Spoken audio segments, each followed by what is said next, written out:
अनुपमा के latest episode के लिए सब्सक्राइब करें। आज के एपिसोड की शुरुआत में अनुपमा बोल रही होती है कि उसे अब समझ आ रहा है कि उसका बच्चा उसे यहाँ क्यों लेकर आया है, वह बार बार उसे क्यों दिख रहा था, क्यों उसकी आवाज सुनाई दे रही थी। देविका अनुपमा से पूछती है कि अब क्या करना है।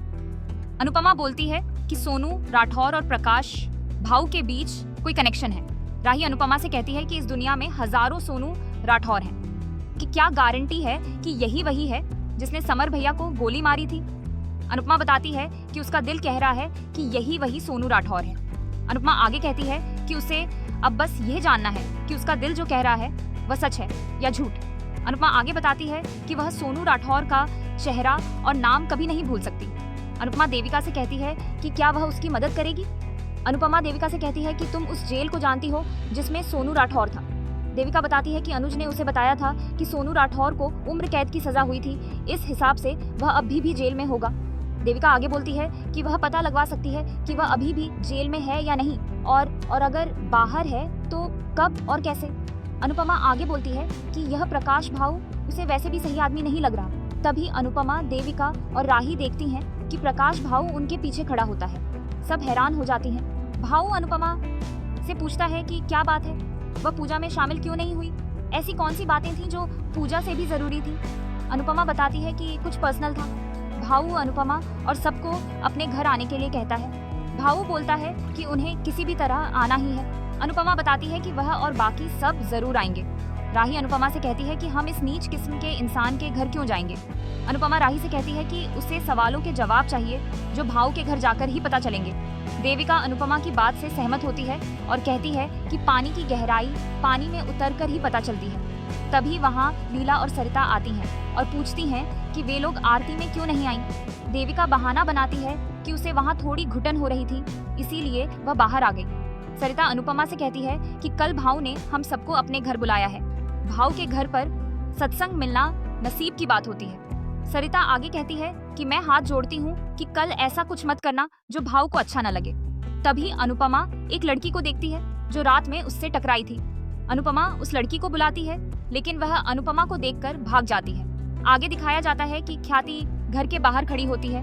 वहाँ एक औरत अपने बेटे से कह रही होती है, आर्यन बेटा यहाँ खाना खा लो। ख्याति आर्यन का नाम सुनकर भावुक हो जाती है और आर्यन को याद करके रोने लगती है। दूसरी तरफ मोतीबा ईशानी से कह रही होती है कि वह अचानक कैसे आ गई।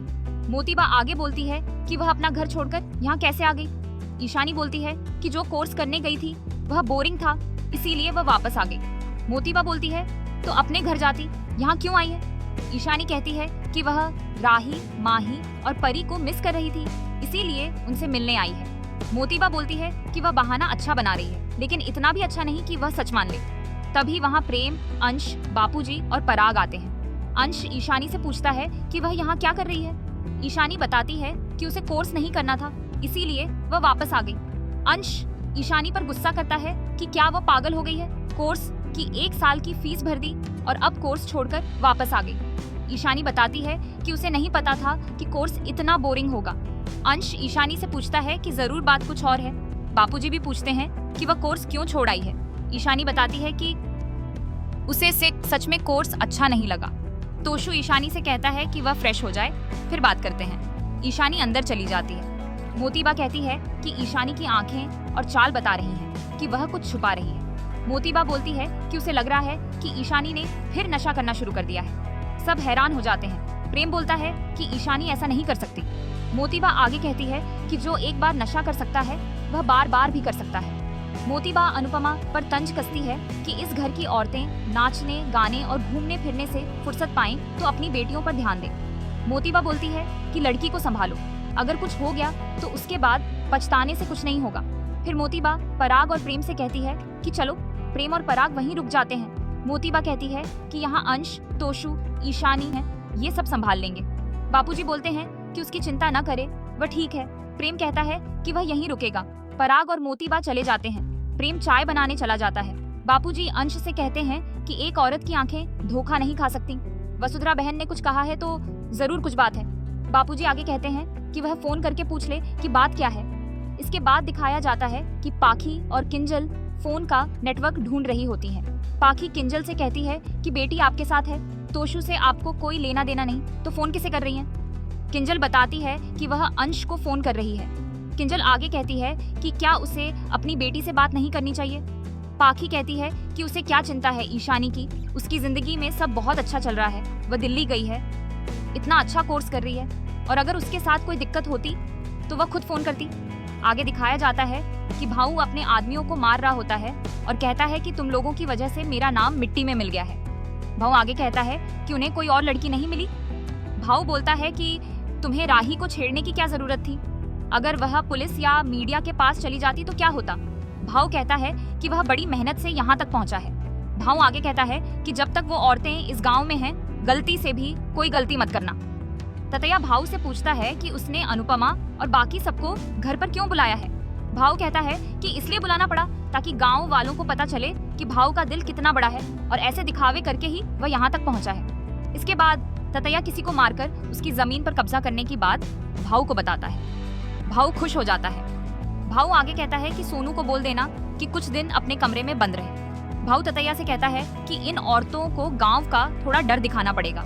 आगे दिखाया जाता है कि अनुपमा समर को बुला रही होती है कि वह अब सामने क्यों नहीं आ रहा है। अनुपमा कहती है कि उसे बात करनी है, वह कहाँ है। तभी वहाँ राही आती है। अनुपमा कहती है कि समर आ जा बेटा, ऐसे मत कर। राही अनुपमा के पास खड़ी हो जाती है। अनुपमा राही से पूछती है कि वह यहाँ क्या कर रही है, ये जगह अजीब सी है। राही अनुपमा से पूछती है कि फिर आप यहाँ क्या कर रही हैं। अनुपमा बताती है कि वह समर से बात करने आई है। राही अनुपमा को आराम करने के लिए कहती है। अनुपमा कहती है कि वह थकी नहीं है, बस समर का इंतजार कर रही है। अनुपमा भावुक होकर कहती है कि उसे समर को देखना है। राही कहती है कि वह भी उसके साथ बाहर रुकेगी। अनुपमा राही से कहती है कि नहीं, वह अंदर जाए, वह यहाँ से नहीं जाएगी जब तक समर नहीं आएगा। राही अनुपमा से कहती है कि अगर कोई और बताता तो वह यकीन नहीं करती, लेकिन आपने कहा है तो उसने भी समर भैया को महसूस किया है। अनुपमा खुश हो जाती है कि उसने भी समर को महसूस किया है।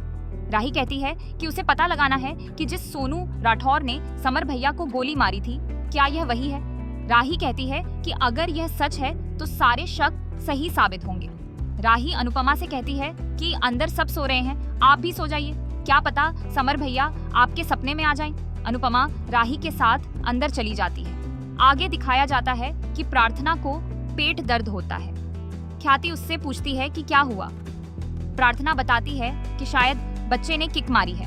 ख्याति और प्रार्थना खुश हो जाती हैं और बताती हैं कि थोड़ा दर्द हुआ लेकिन अच्छा लगा।